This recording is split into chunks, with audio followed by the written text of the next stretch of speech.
Bonjour à toutes, bonjour à tous. Eh bien, nous revoilà de nouveau réunis pour un podcast tricot, le numéro 12. Eh bien, je tiens à remercier tous ceux qui me suivent, les nouveaux qui arrivent toujours, et ça me fait très plaisir. Et puis, ceux qui sont un petit peu plus anciens et qui continuent à me suivre, ça me fait vraiment très plaisir de vous rencontrer par le biais de ma caméra. Ceci dit, nous allons passer donc au programme de cette vidéo. Donc nous allons avoir bien les projets terminés, projets en cours et achats qui vont se regrouper un petit peu, et puis un petit peu de blabla autour des tricotés auxquels j'ai pu participer ces fins de mois en août et septembre. Voilà. Eh bien, c'est parti. On y va pour quelques minutes ensemble. Je ne sais pas combien de temps, on verra. Voilà. Bien. Donc, projet terminé. Je vous l'avais montré le début la dernière fois. Et là, j'ai terminé le châle Hercule Poirot qui avait été proposé par Magdalena, triple L de Mag, Alice du lapin d'Alice et Célia de Atorknit. Euh, alors, je vous le montre. Donc, hop.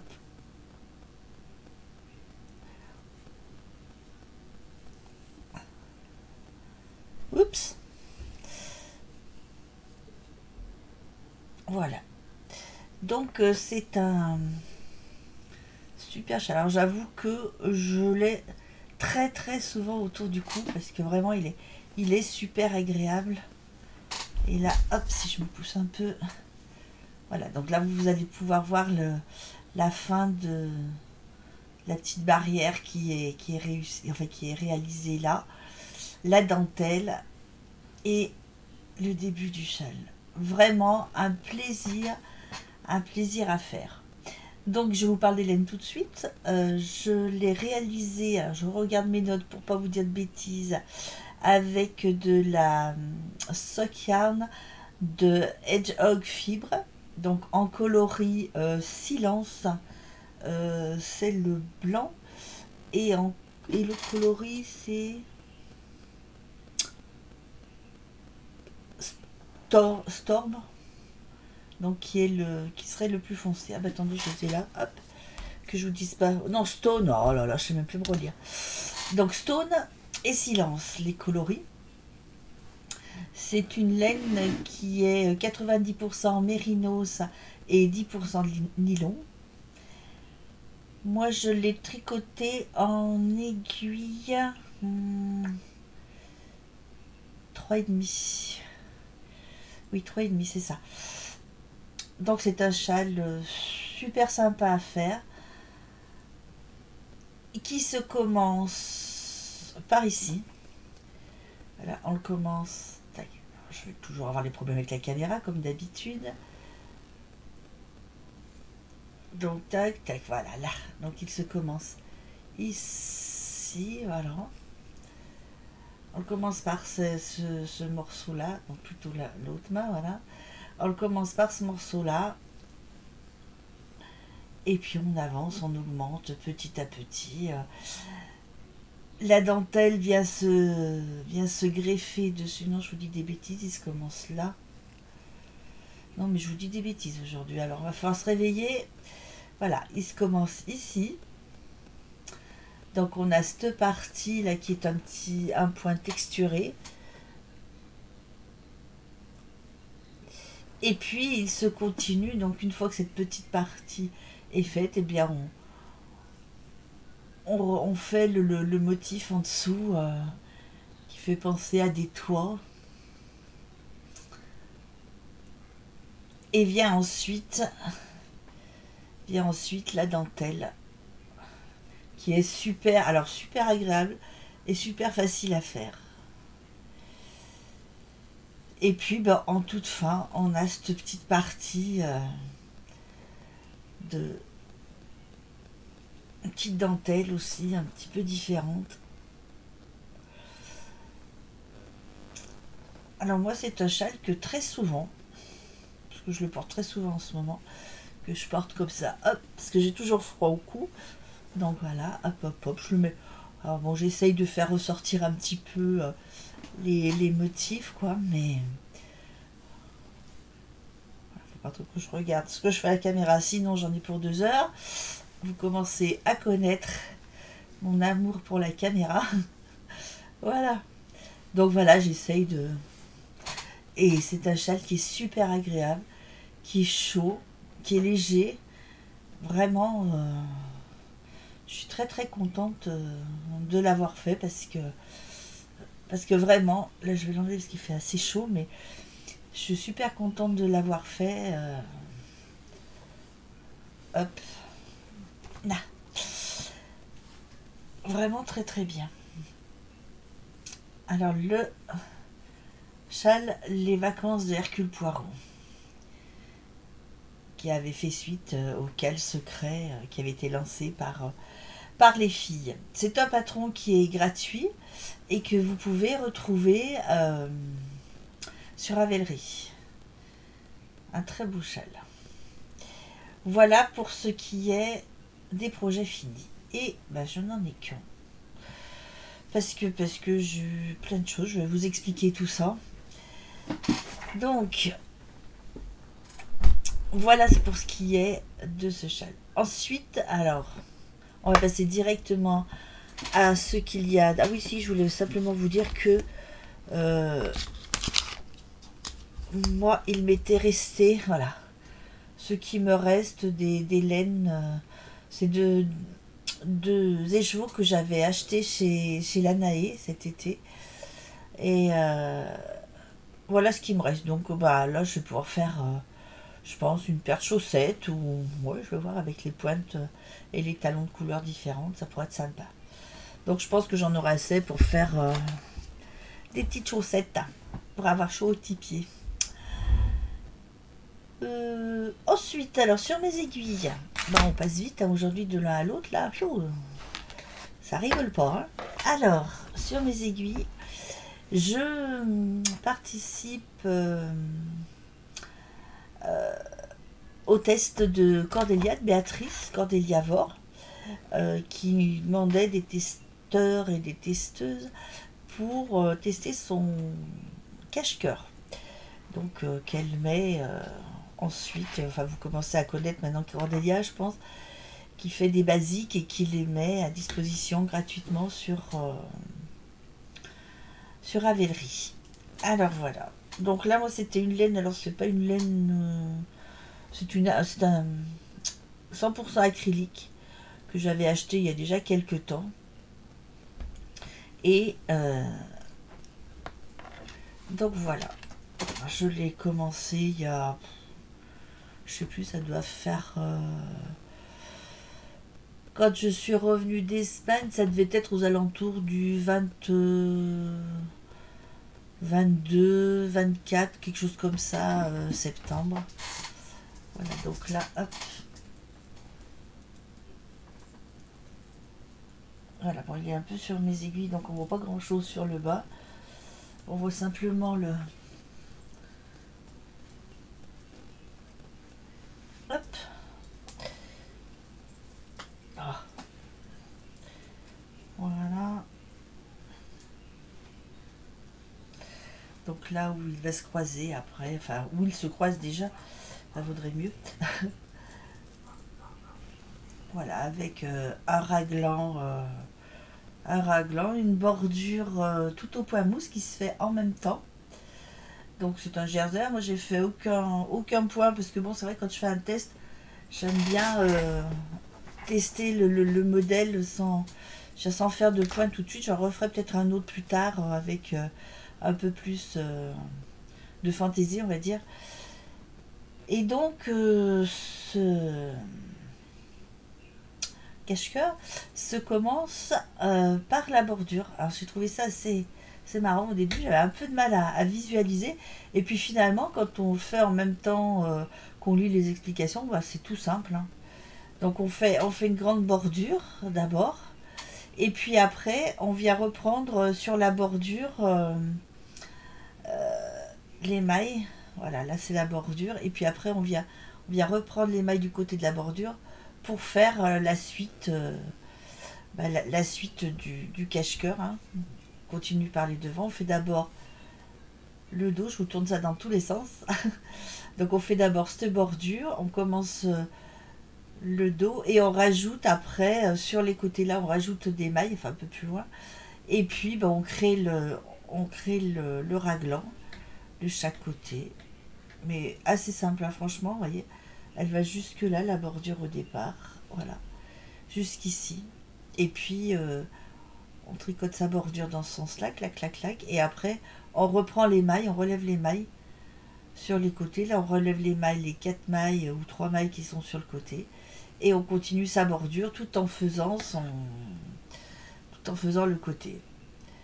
Et on diminue. Bon, on a un jeu de diminution régulier sur l'avant pour justement augmenter assez rapidement le devant pour créer le cache-cœur. Et ensuite là sur la manche, enfin sur la manche, je raconte, sous le bras, c'est un jeu de diminution parce que c'est un cache-cœur qui est assez près du corps.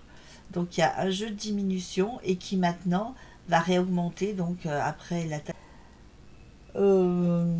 Pas compliqué à faire, hein. Enfin moi j'ai trouvé. Après bon ben voilà, comme d'habitude on laisse les manches sur des câbles, on les met en attente et puis après ben, on va reprendre les manches pour continuer ces manches. Donc là il me reste à peu près je crois que c'est une vingtaine de 15 cm à peu près.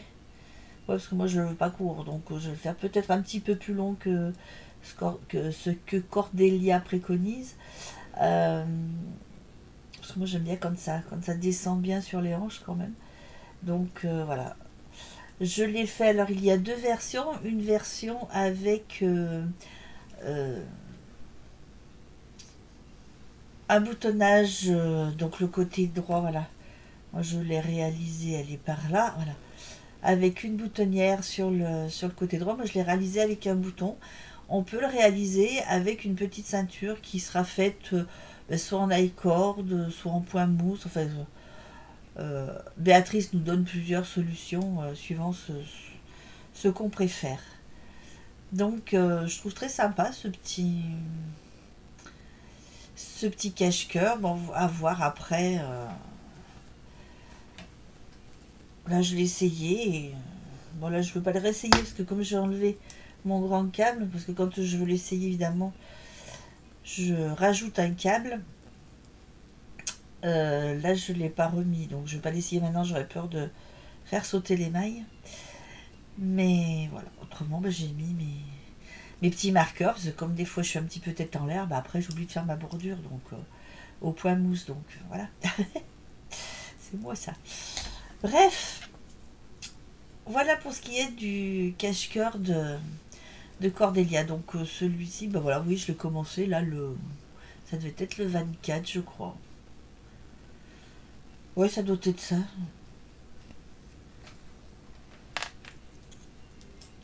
Voilà. Donc je pense que je vais avoir besoin d'une... Je crois qu'elle m'a dit 8 pelotes par rapport à ma taille. Donc je pense que ouais, 8 pelotes, j'en aurais bien assez. Donc 100% acrylique, c'est une laine que j'ai achetée au cheval blanc. Au cheval blanc. Et c'est de là... Ah mince, j'ai pas sorti l'étiquette. Si. Non. Hop.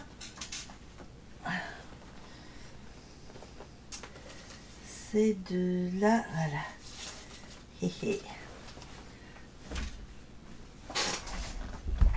Je roule. Alors, c'est de la Babylux. Voilà. La Babylux du cheval blanc. Donc, 100% acrylique. Hein. Mandarine, coloris mandarine. Qui se tricote avec des 2,5, 3. Moi, je tricote avec des 3,25 là. Oui, sympa, bon, tout simple, hein. Acrylique, parce que c'est vrai qu'à l'époque, j'avais pas encore essayé, quand je l'ai acheté, j'avais pas encore essayé style la Hedgehog fibre ou la Merino, j'avais pas encore essayé ces laines-là, et j'avais tellement peur que ça pique que c'est vrai qu'à l'époque, j'achetais très souvent comment j'achetais très souvent des 100% acryliques parce que il n'y a que ça que je supportais. C'est vrai que la Hedgehog, pas de problème, je supporte très bien. J'avais fait le châle rose du Cal Secret euh, en mérino, donc je la supporte aussi bien. Enfin, c'est une mérino mélangée, c'était 50% mérino et 50% acrylique. Je la supporte bien, donc petit à petit je me dirige vers des laines, plus avec de la laine qui sont plus agréables à tricoter, j'avoue. C'est point de vue tricot, à l'avoir dans les mains et à les tricoter, je trouve que c'est plus agréable, c'est quand même plus sympa. Bref, en cours, on va continuer. Donc après le test de Cordélia, alors je vous avais parlé lors de mon dernier podcast de mon pull Elinor de Nadia Crétin-Léchelle. Donc je vous avais dit à ce moment-là que j'avais donc pris de la Hedgehog, celle-ci, donc en coloris monnaie, et ça c'était de la Soca Luna, je crois que c'est ça le nom. Je l'ai plus là, non, je sais pas. Non, je l'ai pas remis dedans. Enfin bref, c'est pas grave. De la Soca Luna aussi que j'avais acheté, et ces deux laines venaient d'Espagne. Et j'avais teint de la Mérino 50% acrylique, 50% Mérino. Je suis en train de réfléchir, non. C'était tout Mérino, celle-ci, 100% Mérino. C'est pas celle-ci que j'avais teint. Donc celle-ci, 100% Mérino. Et je l'avais teint. Et j'avais dit, super. La couleur va aller super bien avec. Je vais essayer de vous montrer ça, hop, d'un peu plus près. Avec le fil se confondait, j'étais ravie. Et puis, j'ai tricoté mon pull et arrivé ici, j'ai tricoté. J'ai tricoté mon dos, j'ai tricoté. Et puis, je l'ai regardé à la lumière du jour, parce que souvent, comme c'était tout jersey, je tricotais souvent le soir avec les lumières et tout ça. Et puis, je l'ai regardé à la lumière du jour. Et alors, catastrophe, ça n'allait pas du tout. Celui-ci fait beaucoup plus vert, là on voit plus de nuances de bleu, et celui-ci faisait vraiment vert pâle, très joli vert, mais qui ne va pas du tout, mais alors pas du tout avec. Et je me suis dit là vraiment, non, je peux pas le laisser comme ça va gâcher le pull. Alors je me suis dit, mince, qu'est-ce que je fais? Il me restait un petit peu de... Il me restait celle-ci, j'en ai à peu près autant, je ne l'ai pas sortie, mais j'en ai à peu près autant en coloris monnaie. J'étais un peu embêtée. Et puis, je suis allée ce mardi rendre visite à Lanaé Tricot à Grenoble. Et puis voir si elle avait les mêmes coloris. Je savais qu'elle avait la marque, mais je ne savais pas si elle avait les coloris. Donc, je savais qu'elle avait de la Hedgehog fibre. Donc, je lui en ai racheté un écheveau. Donc, il ira avec celui-ci. Il a peut-être un petit peu plus de violet, mais comme je vais le mettre surtout pour le... Comment ça s'appelle? La torsade, ça y est, je vais y arriver. La torsade qui se trouve autour du col. Donc, c'est pas grave si c'est pas tout à fait la même chose. Donc, celui-ci. Et puis, alors, sur ses conseils, je trouve être très judicieux d'ailleurs. Alors là, vous la voyez. Si là, vous la voyez, la bonne couleur, je pense. Hop. Voilà. Là, vous voyez la bonne couleur. Et donc, elle m'a conseillé celle-ci qui est de la Greta Fiber. 75% mérino et 25% nylon. C'est une pareille 400 mètres pour 100 grammes. Donc, alors, on a regardé et on s'est dit que ce qui serait sympa,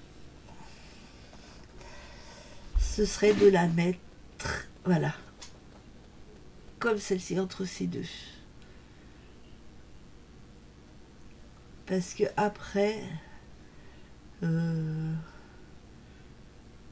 si je remets, hop, comme c'était au départ, ces deux, même plus bas, voilà, celle-ci et celle-ci après, je sais pas que ça fasse trop de différence, alors que coincé entre les deux et en faisant quelques rangs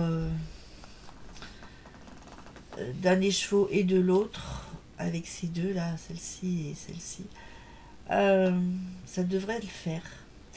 Ce qui veut dire que je dois redétricoter toute cette partie. Mais bon, quelque part, je préfère redétricoter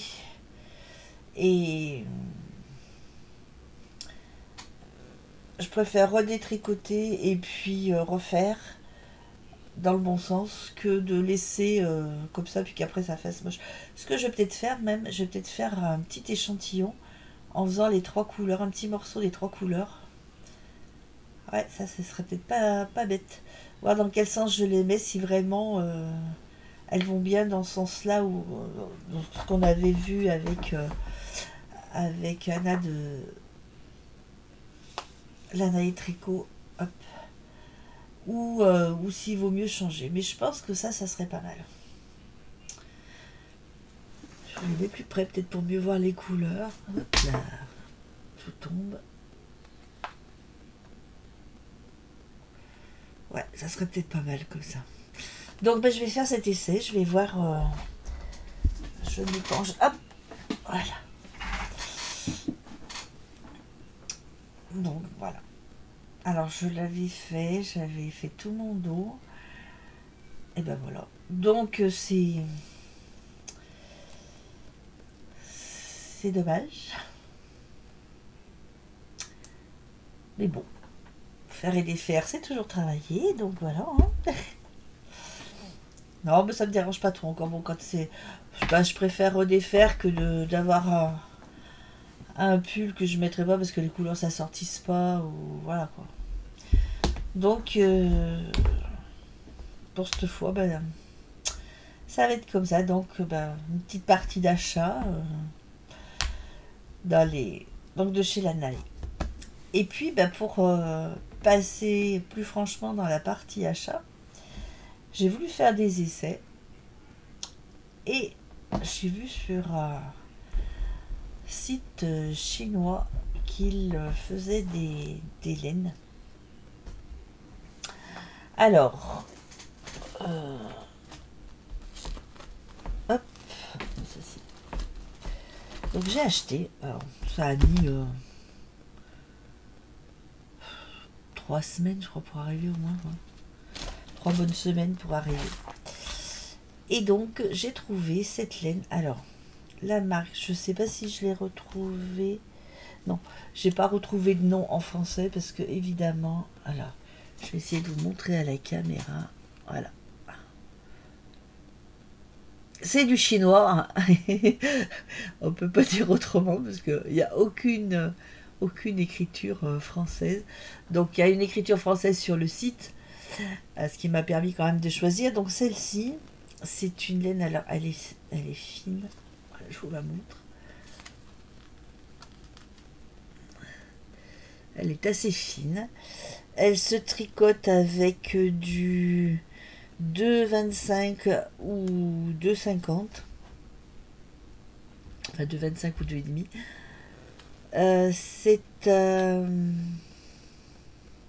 Alors ça se vendait par lot de 150 grammes, donc 3 pelotes. Hein. 3 petites pelotes.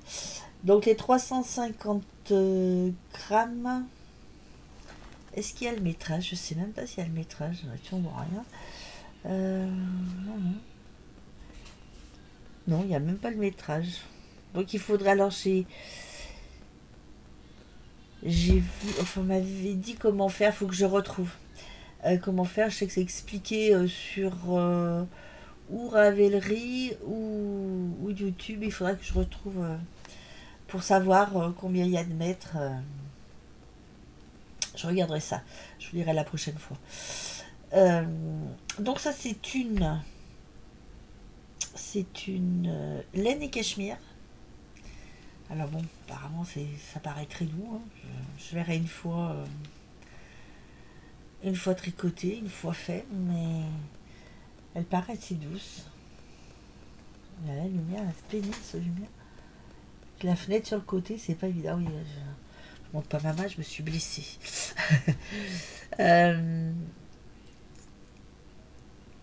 Donc laine et cachemire pour celle-ci. Alors le lot de 150 grammes, alors je l'ai acheté parce que bien sûr le prix était attractif. Les 150 grammes, 11,20 €. Donc sans frais de port, puisque c'est un site chinois, je pense que vous connaissez tous. Donc ça le met à 3,73 je crois la pelote. Il me semble que c'est ce que j'ai calculé. 3,73 la pelote. Pardon, de 50 grammes. Donc à mon avis, ça doit être assez long, mais c'est dommage qu'il n'y a pas le métrage. Non. Je vois pas. Non, je vois pas de métrage. Donc, mais je pense que bon, elle est fine, donc elle doit être. Il doit y avoir assez de mètres, je pense. Mais bon, faire quoi avec? Je vais voir, hein, mettre avec autre chose ou toute seule, je sais pas du tout encore.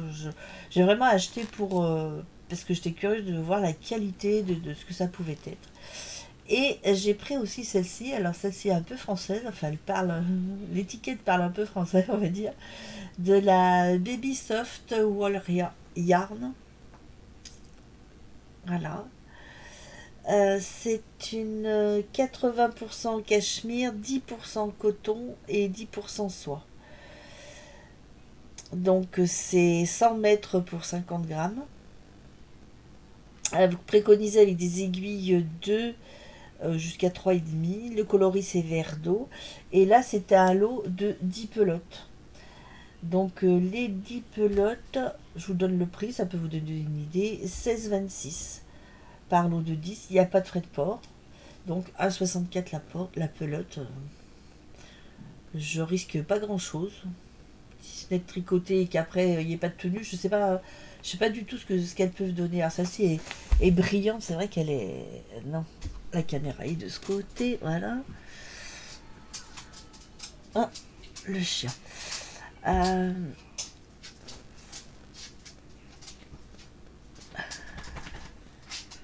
Voilà. Donc là, ouais, vous avez, ouais, c'est un vert d'eau, mais là, à la caméra, il paraît plus bleu quand même. Ça serait plus ça comme couleur. Ouais, c'est un peu plus, enfin, c'est plus vert, quoi. Mais j'ai trouvé très joli comme coloris, donc bah voilà, je me suis dit, allez, je tente. Alors, qu'est-ce que je vais faire avec? Je sais pas, là, j'en ai 10 pelotes, donc je pense déjà que je vais pouvoir faire au moins un pull. Ouais, au moins un pull, voire autre chose, je sais pas. Donc pour l'instant,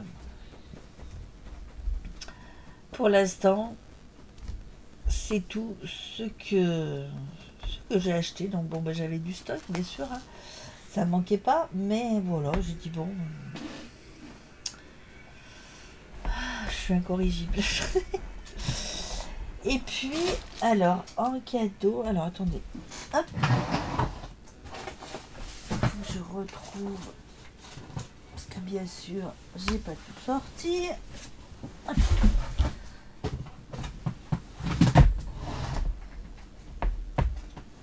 Voilà. Ouf. Allez, je vais pas tout préparer, hein, c'est pas bien ça. Et alors, donc je vous parlais des achats. Les achats, bah, c'est terminé puisque puisque à part les laines de chez Lanae, que bah, pour terminer mon pull. Donc on va passer à la partie blabla, voilà, tricoter, surtout tricoter. Donc je suis allée, je vous l'avais dit, au mois d'août, c'était non, si, au mois d'août, le 28 août c'était, un tricoté qui avait été organisé par Olivier O'Kill sur YouTube. Et donc il avait organisé chez sa maman, c'était un barbecue tricot. Et on était en compagnie de Tricostérone, Thibaut de Tricostérone. Et lors de ce barbecue tricot plutôt, Thibaut a eu la gentillesse de m'offrir ces 3 pelotes de laine qui sont super jolies. Alors 100% acrylique parce que bien sûr il sait que je ne supporte pas la laine, donc il a préféré choisir de l'acrylique, et dans ces teintes elles sont super jolies. Donc qu'est-ce que je vais faire avec? Je sais pas encore. J'avais presque envie de me refaire un châle comme ça, tout doux, tout, parce qu'elles sont super douces. Donc c'est 60% acrylique, 40% polyester. C'est de la Riverton Yard. Donc 100 grammes, 160 mètres pour 100 grammes. Donc c'est vraiment super gentil. J'étais ravie. Parce que vraiment c'était super gentil de sa part de penser à moi. Voilà. Alors barbecue tricot qui a été vraiment super. C'était le tout premier pour moi. J'étais ravie. J'y suis allée en compagnie de ma fille et de ma petite fille. Je vous mettrai une petite photo là ou là. Je ne sais pas de quel côté elles vont se trouver. Je vous mettrai une ou deux photos. Super sympa. Les parents d'Olivier extra. Vraiment un accueil chaleureux. On avait l'impression qu'on se connaissait depuis toujours. Et vraiment, on a été ravis toutes les trois de faire leur connaissance et de passer cette journée avec eux. Donc nous avons pris l'apéritif, tricoté en même temps, et puis après le repas, après le barbecue, on a passé l'après-midi à tricoter, qui a passé à une allure folle, on n'a pas vu le temps passer. Et c'est à ce moment-là que je tricotais cette couleur-là, donc qui allait encore très bien hein, avec le reste du pull. Et donc j'avais aussi montré la laine tanne que j'allais mettre avec, et on s'est tous dit ça va aller super bien parce qu'on retrouvait la même couleur. Donc bon, j'avais du moins l'approbation, l'avis de chacun, et bon, j'étais pratiquement sûre de moi quoi. Mais bon, c'est vrai que quelquefois, une fois tricoté, mais ça fait une petite différence, donc je le saurai quand je vais teindre de la laine pour assortir avec autre chose, et puis là, je ferai un petit échantillon. Ceci dit, mis à part, tricoter, alors vraiment génial. Olivier, super sympa, aussi sympa qu'il peut paraître sur ses vidéos, vraiment. Allez voir ses vidéos, allez voir les vidéos de Tricostérone, de Thibaut. C'est des gens super sympathiques, super gentils, vrais, naturels. Je veux dire, je peux pas en dire plus. Allez voir sans hésiter, ils font des vidéos super sympas. Et puis, j'ai eu l'occasion de refaire un autre tricoté ce 29 septembre. Donc c'était un tricoté qui se trouve à Montélimar. Alors ça se passe au restaurant Les Carolines, qui se trouve avenue Gourny à Montélimar. C'est à côté de chez But pour ceux qui pourraient connaître. Et si vous tricotez et que vous aimez les tricoter ou que vous voulez essayer un tricoté, alors sans hésitation, allez-y parce que alors c'était super sympa. J'y suis allée toujours en compagnie de ma fille et de ma petite fille puisque ma fille tricote et ma petite fille elle commence aussi.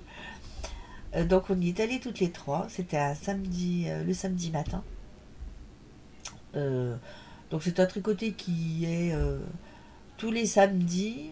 Donc il faut s'inscrire sur leur page Facebook parce que c'est plus sympa de savoir s'il y a du monde ce samedi-là ou pas. Mais qu'il y ait au moins une ou deux personnes quoi. Parce que c'est vrai faire un tricoté tout seul ça n'apporte rien. Et donc il faut s'inscrire. Et ben, ce samedi-là nous étions je crois 12 personnes. C'était vraiment génial. On a été intégrés vraiment très vite. Et on s'est senti très à l'aise. Toutes ces dames qui étaient là, alors je les nommerai pas parce que j'aurais peur d'en oublier. Donc je vous laisse aller voir sur leur page Facebook les, les administratrices ont mis aussi des photos et tout ça. Vous verrez, c'est super sympa. Un cadre très sympa avec sur le côté une fabrique de nougats, un magasin où on vend des nougats et puis d'autres choses super gentilles, super sympa. Vraiment très bien. Donc ce samedi-là, on pouvait rester toute la journée si on voulait. C'est-à-dire qu'après, on va manger un petit bout et puis on revient. Nous, on ne pouvait pas parce qu'on n'avait pas prévu toute la journée. Donc, mais la prochaine fois, oui, c'est sûr, je ou nous reviendrons.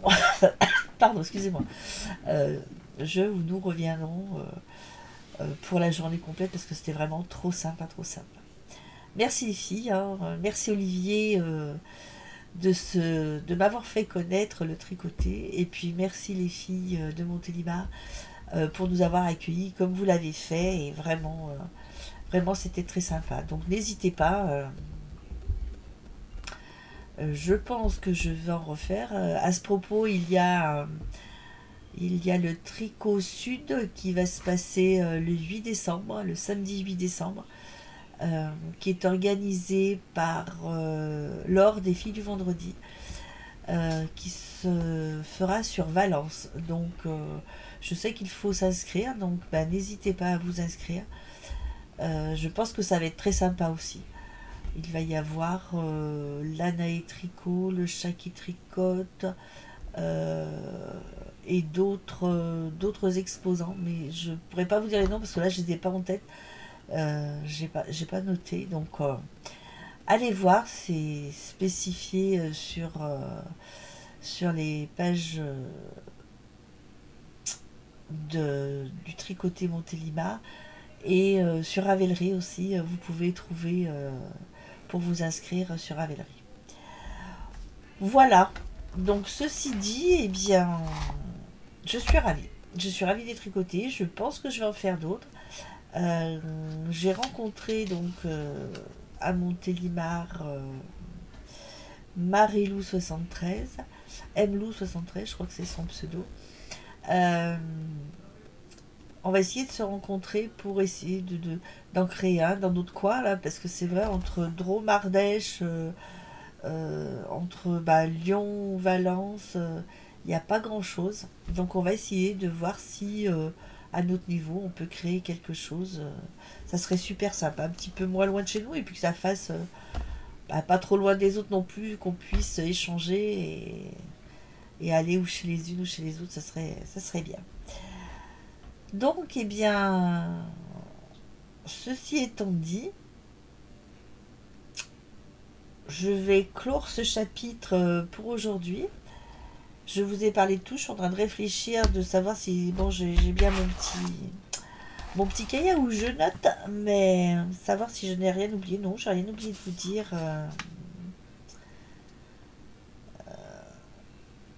Non, j'ai rien oublié de vous dire. Je vous ai parlé de tout, je vous ai pas fait de secret, voilà. Je vous laisse pour aujourd'hui.